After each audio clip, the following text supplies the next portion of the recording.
Oke, assalamualaikum warahmatullahi wabarakatuh. Selamat siang teman-teman, selamat siang Bumi. Sebelumnya kami mengucapkan terima kasih kepada teman-teman yang sudah menyempatkan waktunya untuk hadir menyaksikan presentasi dari kelompok kami. Sebelumnya kami akan memperkenalkan diri terlebih dahulu. Saya Adina Rida Raharjo.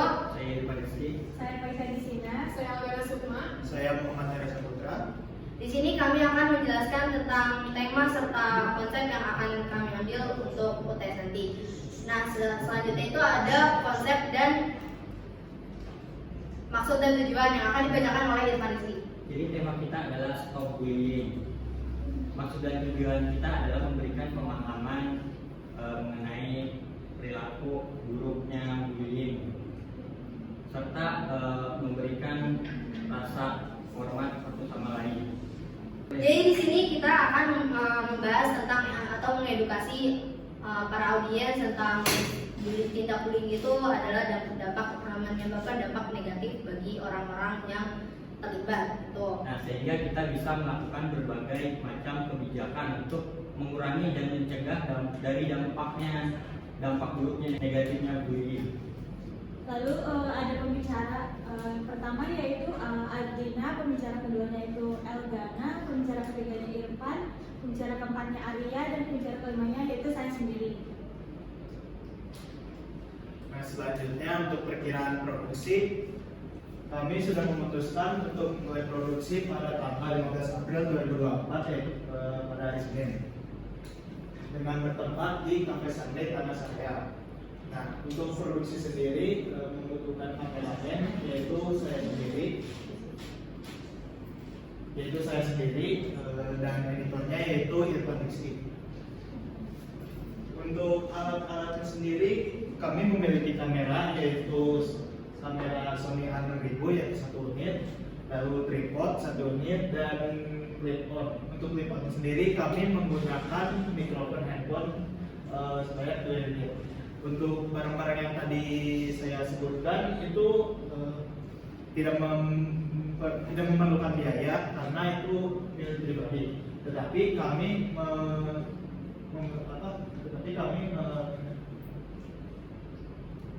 membutuhkan biaya sebesar 20 hingga 25.000 untuk konsumsi.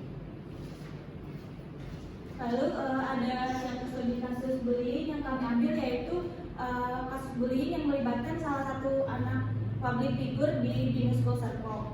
Dalam video yang beredar terlihat bahwa si pelaku ini mengelilingi korban sampai si korbannya tidak memakai celana, dan si pelaku ini juga memukuli korban pada bagian perutnya.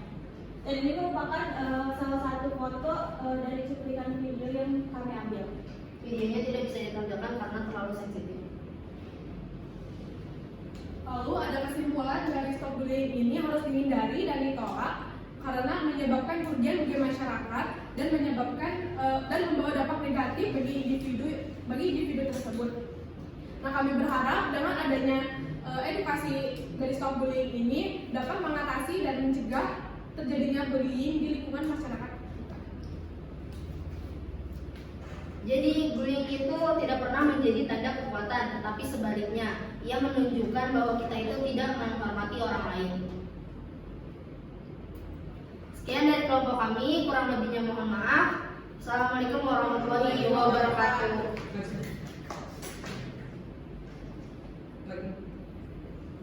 Ya, pertanyaan dulu. Bagaimana pendapatmu tentang bullying di era digital? Karena biasanya sulit terdeteksi.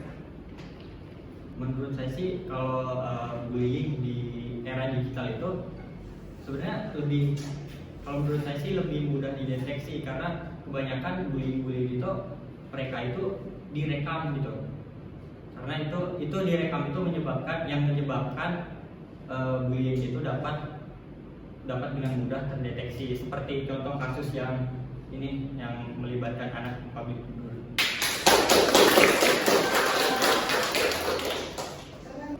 Arya, benar nggak anak-anak dan remaja sekarang lebih banyak menghabiskan waktu mereka di media sosial? Menurut saya benar, karena bisa dilihat kalau di sosial media itu untuk di bagian explore atau berandanya itu lebih sering anak muda, lebih sering muncul anak muda. Contohnya kayak influencer kan biasanya influencer itu lebih banyak anak muda daripada orang tua yang umurnya mungkin 30 hingga 40 ke atas. Apa dampak positif dan negatifnya? Dampak positifnya karena anak muda kan jadi bisa berpikir sesama anak mudanya juga gitu, dan bisa menginfluence ke hal yang baik juga. Apa pesan yang kamu sampaikan kepada generasi milenial? Untuk tetap bijak dalam bersosial media, itu yang pertama. Terus yang kedua, jangan, tetap jaga hati, ini aja sih, perasaan orang lain juga. Kata kuncinya? Menjaga sifat. 3 kata supaya bijak bermedia sosial. Yaitu 3 kata. 3 kata.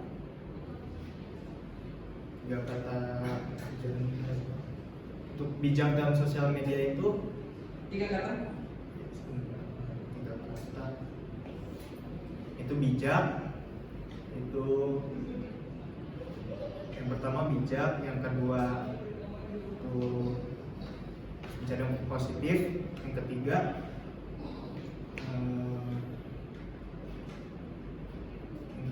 tuh tetap memuja kebencian.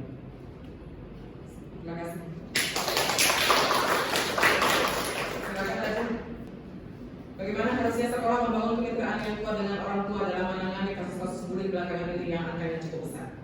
Dengan mengadakan diskusi, lebih tepatnya rapat orang tua gitu. Itu sudah sering dilakukan dan tidak berdampak. dari pihak sekolah buat orang tua. Iya. Apa ya, kalau dari pihak sekolah ke orang tua rata-rata biasanya diadainnya rapat gitu. Tapi kalau misalnya rapat sering dilakukan dan nggak ada perubahan gitu, mungkin bisa dilakukan dengan tindak langsung gitu dari pihak sekolahnya. Contohnya dengan menegaskan kembali gitu, dia lebih sering berpatroli di lingkungan sekolahnya. Sudah juga tapi nggak ada. Apa ya?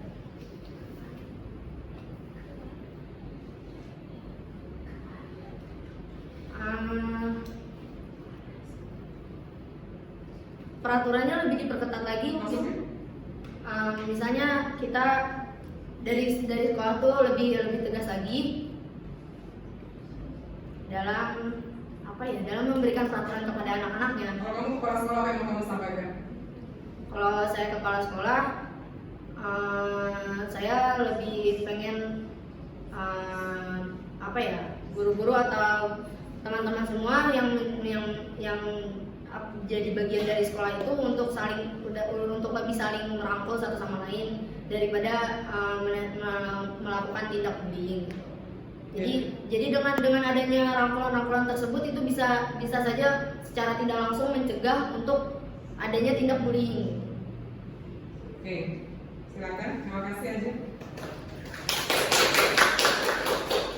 Mbak, bagaimana sekolah memanfaatkan teknologi untuk menangani kasus bullying di era digital saat ini? Menurut mungkin dengan melakukan sosialisasi gitu, dengan bikin video, mengajarkan kepada teman-teman kalau tindak bullying itu gimana. ajar dong.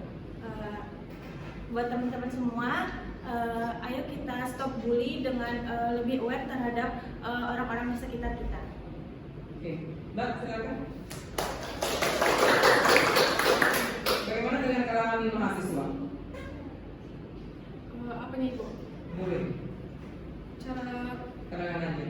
penanganannya paling dengan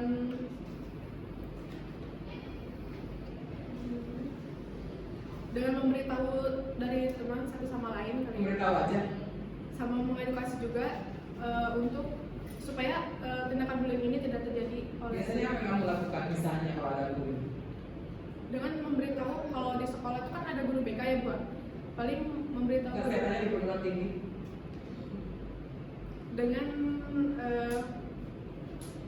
mengintrospeksi diri juga si pelakunya, lalu dia melakukan minta maaf atau melakukan tindakan kepada si bullying itu supaya bullying ini tidak terjadi lagi. Ya, perlindungan tantangan serius bagi satuan pendidikan ya bullying. Ya, coba himbau kawan-kawan mahasiswa juga, kawan-kawan pelajar supaya jangan melakukan bullying. Buat teman-teman semua, dengan adanya kasus stop bullying ini, kalian harus hindari atau lakukan pencegahan stop bullying, karena dengan adanya bullying ini tidak membuat kalian akan semakin bangga, malah akan membuat seorang semakin rendah untuk akan membuat orang semakin terus-menerus melakukan bullying tersebut. Oke, coba aja berdiri tegak. Nggak tarik seperti dia tadi, tangannya disatu. Nah, ini gaya berdiri aja ini coba, nggak apa. Ini aja sedang mencontohkan ketika presentasi cara berdiri ini nggak boleh. Sekalipun aja sudah selesai bicara, tapi itu dalam public speaking, dalam teknik bicara itu pamali, ya nggak boleh dilakukan. Itu poin dari ini dan yang lainnya. Oke, nanti saya evaluasi. Terima kasih. Urutannya adalah, coba lihat urutannya pembicara.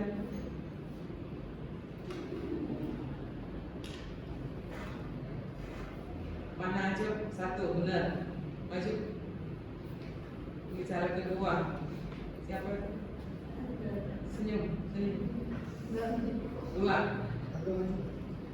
Arya. Tiga.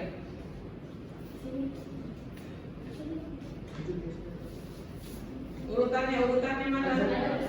Arya. Empat. Irfan.